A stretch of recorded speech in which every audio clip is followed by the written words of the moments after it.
Hoy hablamos de un regreso seguro a clases y ponemos el siguiente tema en contexto a continuación. Las clases presenciales permanecen suspendidas desde el 16 de marzo del año pasado, un factor que pudo condicionar a muchos niños y jóvenes a continuar o no con sus estudios y afectar la matrícula estudiantil. Sin embargo, la disminución en la cantidad de estudiantes inscritos viene de tiempo atrás y es un desafío que se suma a la pérdida de aprendizajes en el contexto de la crisis sanitaria.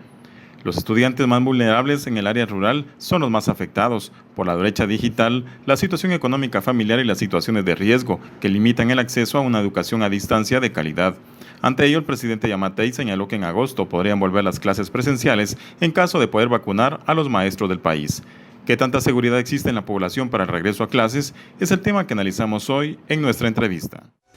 Jorge Lobar también nos pone en contexto con algunos datos al respecto de este tema. Adelante, George, ¿cómo estás? Buenos días. Gracias, Alejandro. Definitivamente en esta época donde ya también las autoridades han anunciado un posible retorno a las clases, ¿qué está pasando en realidad? Se debe analizar desde diferentes perspectivas, así que compartimos con ustedes esta información. Recordemos que la pandemia trajo el menoscabo en la educación. Los niños que cursan preprimaria y en los primeros años de primaria no han logrado desarrollar los aprendizajes básicos, también sus capacidades psicomotoras y sociales necesarios para incorporarse al sistema escolar.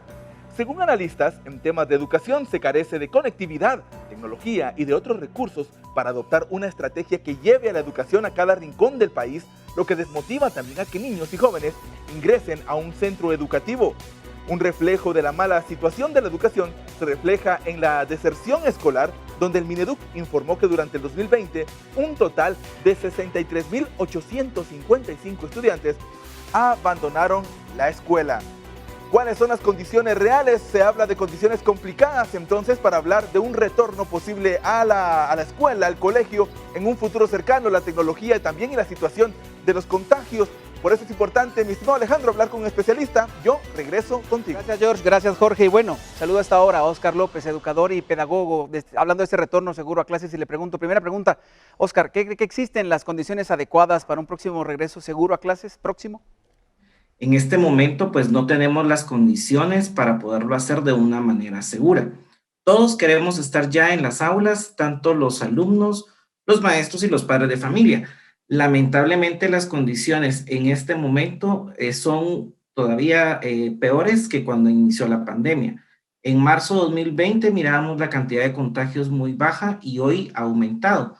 Sin embargo, no todas las escuelas tienen las condiciones en infraestructura, porque nos hablan de un distanciamiento que tenemos que tener. También nos habla de accesorios de limpieza y de higiene que se está comprando hoy del único fondo que tenían las escuelas públicas, que es el fondo de gratuidad, y que eso nos ha servido para comprar materiales de oficina, hacer alguna reparación pequeña en la escuela, y hoy todos los recursos están yendo en la compra de mascarillas, trajes de protección, caretas, desinfectantes, alcohol, y por eso es que las condiciones no están al 100%. Cada comunidad educativa está haciendo su propio trabajo, su propio esfuerzo, pero se necesita de un programa o una dirección que se comprometa y asuma directamente estos gastos y la organización como tal dentro del Ministerio de Educación. ¿Y existen los protocolos adecuados para evitar contagios en las escuelas de nuestro país? Creo que ha sido sabia la decisión que tomaron en el ministerio, que mientras esté ahora el semáforo epidemiológico entre color naranja y rojo, no deben de presentarse. Sin embargo, los protocolos, por ejemplo, me indican que tengo que tener cierta distancia entre un alumno y otro al momento de llegar. Por ejemplo, dependiendo de los colores, va desde 1,5 metros hasta 3, 4 metros de distanciamiento. Hay que considerar que las aulas, por ejemplo, no todas son del mismo tamaño. Es una cuestión práctica que vamos a tener en cada comunidad diferente. Tenemos aulas o escuelas que son directamente habitaciones de una casa, entonces no podemos contar con la misma cantidad de alumnos.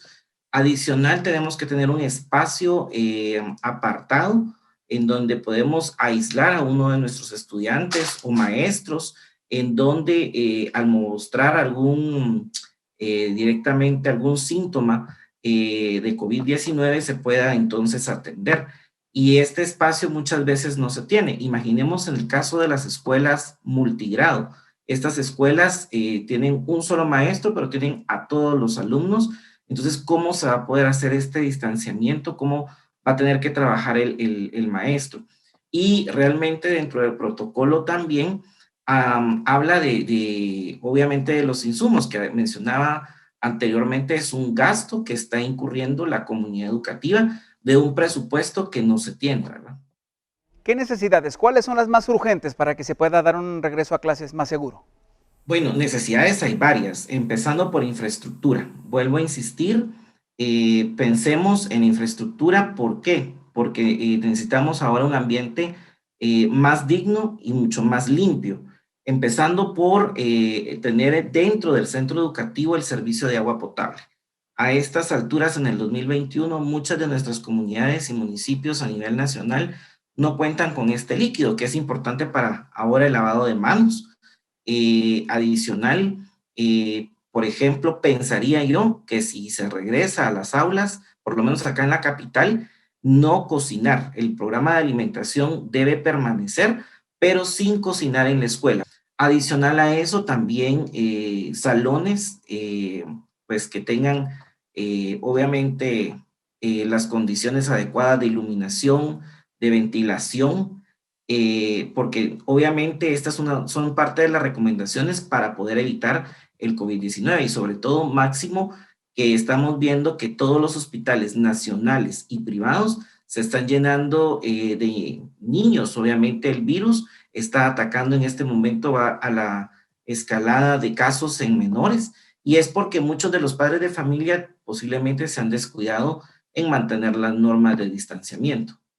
¿Qué opina del proceso de vacunación a los maestros?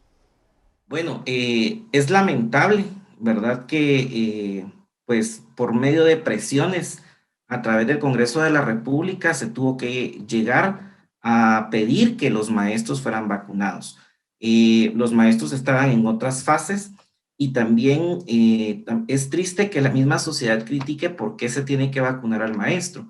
Lamentablemente no se ve el trabajo que se está haciendo, pero por lo menos en las escuelas públicas todas las semanas se está atendiendo a padres de familia con el tema de la entrega de alimentación escolar, del seguro escolar, de la guía de autoaprendizaje que tardíamente está llegando a nuestras comunidades, pero también los maestros están entregando materiales. Ha faltado de parte del Ministerio de Salud una organización como la que miramos con el proceso de elecciones, ¿verdad? Generar un centro de atención, publicar por todos los medios, informar a la población a través de radio, televisión, redes sociales, pero se está quedando muy corto. El saco le está quedando demasiado grande al Ministerio de Salud, y también deben de organizar junto con el ICS esta vacunación, porque nos decían que el ICS iba a vacunar a los maestros y hoy resulta que tengo personal a mi cargo que está yéndose a vacunar a centros de vacunación del Ministerio de Salud. Entonces, no hay realmente una estructura, no vemos un horizonte de una organización, y eso está pasando apenas con los maestros que van en fase 2. Imaginemos qué va a pasar cuando lleguemos a la fase 4, posiblemente en el 2030, ¿verdad? ¿Recomendaciones finales para ese futuro regreso a clases, licenciado?